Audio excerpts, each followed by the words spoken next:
Asante sana Linda Lela kwa taarifa hiyo. Bila shaka tunatumai kuwa familia hiyo itakuwa inapata haki.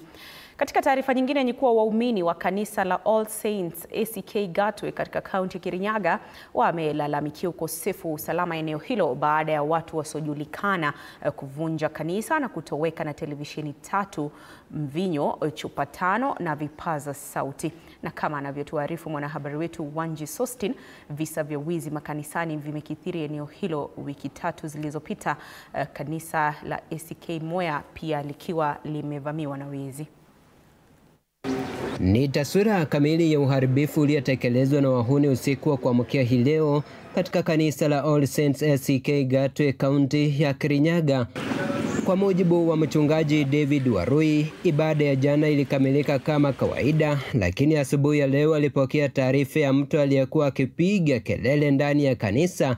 Walipofika walimkuta mlinzi wa kanisa akiwa amefungwa kwa kamba, hali iliyowashangaza. Masaa ya saa 3 leo asubuhi ndivyo nilipigiwa simu na vice chairman wa kanisa, akaniambia ya kwamba kanisa imevunjwa na kuna vitu ambavyo vimeimbiwa.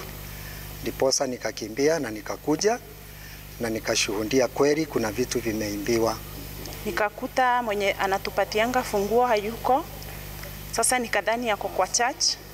Nilipofika kwa church nikaona kuna askari, nikashindwa kwani kunaendelea nini. Uchimani wa kanisa ambaye alikuwa amefungwa miguu na mikono na alikuwa amefungiwa ndani ya ofisi ya kasisi wetu. Wezi hao waliondoka na chupa 5 za divai, runinga 3 pamoja na vifaa vya sauti, mali inayokadiriwa kuwa ya dhamani ya zaidi ya shilingi milioni 1. Screen zote 3 tunazokuwa nazo haziko pale kwa strong room.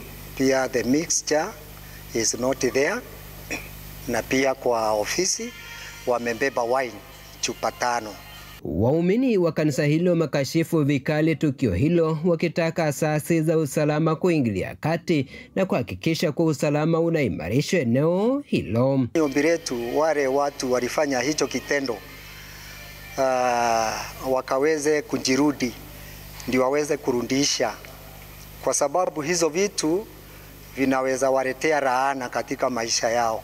Kwenye wako jua labda wananisikia ama wananiona, warudishe hizo vitu kwa sababu hiyo ni mali ya watu na Mungu anawaona. Tukio hili linajiri wiki 3 tu baada ya uvamizi mwingine wa kanisa la ACK huko Moya, ambapo wezi waliingia kanisani, wakala sakramenti na kunywa divai. Wanji Sostin, TV47.